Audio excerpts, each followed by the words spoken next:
Hello दोस्तों, आपका स्वागत है स्टॉक मार्केट ज्ञान यूट्यूब चैनल पर। आज हम बात करने वाले हैं उन लोगों के बारे में जो सपोर्ट लाइन, ट्रेंड लाइन और रेजिस्टेंस लाइन को ड्रॉ करना सीख गए हैं, लेकिन उनको फिर भी लॉस हो रहा है। इसका कारण क्या है? तो सबसे बड़ा कारण यह है कि वो मार्केट की एक साइकोलॉजी होती है, उसको नहीं देखते हैं। इसके कारण वो लॉस उनको होता है। और कई लोग वो इंट्राडे में इतनी अच्छी खासी प्रैक्टिस नहीं होती है और वो फास्ट मूवमेंट को समझ नहीं पाते हैं, इसी कारण उनको लॉस होता है। तो आपको दो तरीके हैं पैसे कमाने के। या तो आप डिलीवरी बेस्ड ट्रेडिंग करें, या आप एक एक या 1.5 लाख रुपए का एक पोर्टफोलियो बना लें, जिसमें आपके 5 से 6 स्टॉक रहेंगे। वो आप डिजाइन कर लें और आप मंथली टारगेट रखें कि आप मुझे 10 से 15 हज़ार रुपये का इसमें प्रॉफिट होगा। और दूसरा तरीका है इंट्राडे। इंट्राडे में तो आप अच्छा खासा पैसा कमा सकते हैं, लेकिन उसके लिए आपको उसमें अच्छी खासी प्रैक्टिस होना ज़रूरी है। अगर आप बिना प्रैक्टिस के ही उसमें एंट्री लेंगे तो आपको लॉस ही मिलेगा और आपका अकाउंट ज़ीरो हो जाएगा। तो ज़्यादातर जो समझ जाते हैं कि इंट्राडे मेरे लिए नहीं बना है, वो डेली में ट्रेडिंग करने लगते हैं और वो अच्छा खासा एक अमाउंट जनरेट कर लेते हैं हर महीने। तो आपको भी सलाह रहेगी, आप अगर इंट्राडे आपको समझ में नहीं आता है तो आप उसमें ज़बरदस्ती नहीं करें और डिलीवरी बेस स्टॉक सिलेक्शन करें और उसमें ही अपना करियर बनाएं और पोर्टफोलियो बनाएं, जिससे आप इंट्राडे के लॉस से बचे रहेंगे। तो अगर मैं बात करूं इसमें, अगर रिलायंस का चार्ट आपको दिख रहा होगा, अगर मैं इसमें trend line, support line draw करूं और ये सोचूं कि नेक्स्ट डे क्या मोमेंटम हो सकता है, और ये आपको प्रोडक्ट करना आना चाहिए कि अगले दिन किस तरीके चार्ट बन सकता है या कौन सी कैंडल बनने के चांस हैं। अगर मैं जैसा सोच रहा हूँ, अगर वैसा ही कैंडल बनती है तो उस हिसाब से मैं उसको बाई या सेल करूँगा। तो आप देख सकते हैं, कल के लिए अगर आप इस कैंडल को छोड़ दें, लास्ट की इस कैंडल आपको दिख रही होगी, ए वाली कैंडल दिख रही होगी आपको, ये आप इसको भूल जाएं और इसके पहले जो कैंडल बनी है, इन कैंडल के बेस पे आप स्टॉक का प्रोडक्ट करें तो क्या होता है। तो आप यह प्रोडक्ट कर रहे होंगे कि अगर मार्केट जो है वो डाउन साइड है और स्टॉक भी लाइंस का डाउन साइड है, तो अगर कल स्टॉक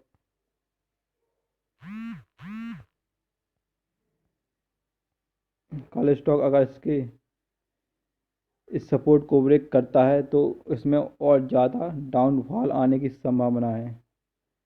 तो आप इसी तरीके से इसको ट्रेड करेंगे। और आपके मन में यह रहेगा कि अगर इसके नीचे जाएगा तो मैं इसको शॉर्ट करूंगा, इसको सेल करूंगा, ना कि बाई करूंगा। तो आप हमेशा प्रॉफिट में रहेंगे। अगर आप इस लाइन को ब्रेक नहीं करता है तो मेरा जो सोचने का नज़रिया है वो बदल जाएगा, और अगर उस तरीके से फिर लाइव ट्रेड में मार्केट रिएक्ट करता है या अपसाइड जाता है तो मैं इसको बाई करूंगा। लेकिन अगर इसके नीचे जाता है और एक प्राइस एक्शन बनाता है तो मैं इसको सेल करूंगा। ये आपका नज़रिया होना चाहिए।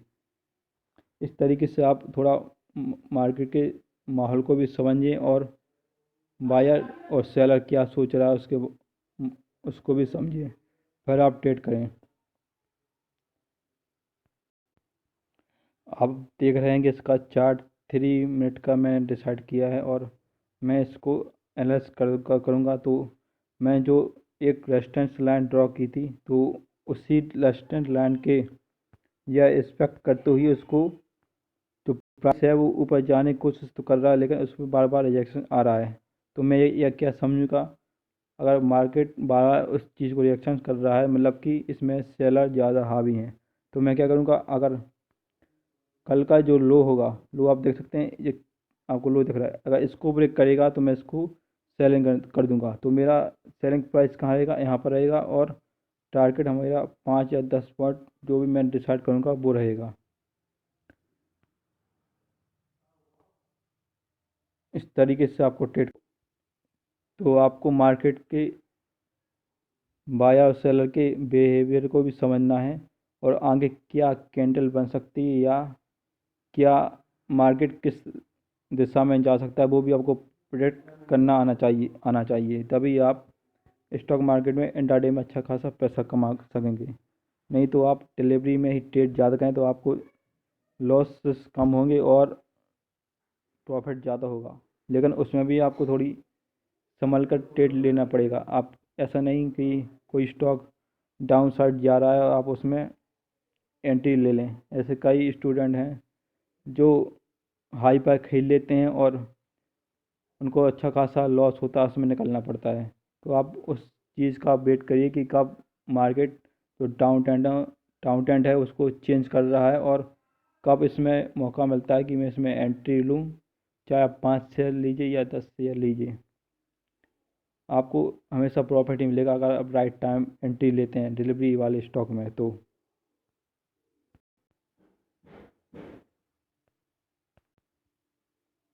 मैं बात करूं अगर जुबली फूड की, तो आपको नेक्स्ट डे क्या मोमेंटम हो सकता है उसको किस तरीके से आप प्रेडिक्ट करेंगे। तो सबसे पहले आप देखेंगे कि इसके पुरानी कैंडल आपको दिख रहा है कि यह स्टॉक एक अप ट्रेंड में है और इसमें अच्छा खासा बायर एंटर कर रहे हैं। तो मेरे क्या रहेगा कि मैं ये सोच रहूँगा कि इसके ऊपर या जाता है तो मैं इसको बाई करूँगा, ना कि सेल। तो आप देख सकते हैं कि जो इसका अगर रेजिस्टेंस इसमें ड्रा करूँ या सपोर्ट, तो आपको दिखेगा, एक मिनट, मैंने इसमें एक रेजिस्टेंस सपोर्ट लाइन ड्रॉ की है। तो आपको दिख रहा होगा कि अगर मार्केट के नीचे जाता है तो मैं क्या करूँगा, इसमें सेल करूँगा। लेकिन मार्केट इसके ऊपर ही रहता है और या इसको इसके हाई को ब्रेक करता है तो मैं क्या करूँगा, बाई करूँगा। और मार्केट इसके ऊपर रहता है और एक प्राइस एक्शन बना के जाता है तो मेरा क्या मोटिव रहेगा कि मैं इसको इसमें बाई करूँगा। और मार्केट क्या चाहता है, इसमें बाइंग आएगा। अब मैं इसको 3 मिनट के चार्ट पर शो करता हूँ। जो मैंने एक सपोर्ट लाइन ड्रा की थी, आप देख सकते हैं मार्केट किस तरह रहा। एक अपसाइड रहा, फिर डाउन साइड रहा, फिर एक अपसाइड रहा, फिर डाउन साइड, फिर अपसाइड, मतलब कि हाई लो बनाया। मतलब कि मेरी एंट्री कहाँ होना चाहिए थी, जब स्टॉक ने इसको हाई बना रहा था बस नीचे आया, या स्टॉक में अच्छे खासे बायर एक्टिव हुई और इसने मैं एक ट्रेंड लाइन ड्रॉ करता हूँ तो ये आप देख रहे होंगे इसने ब्रेक किया ट्रेंड लाइन को।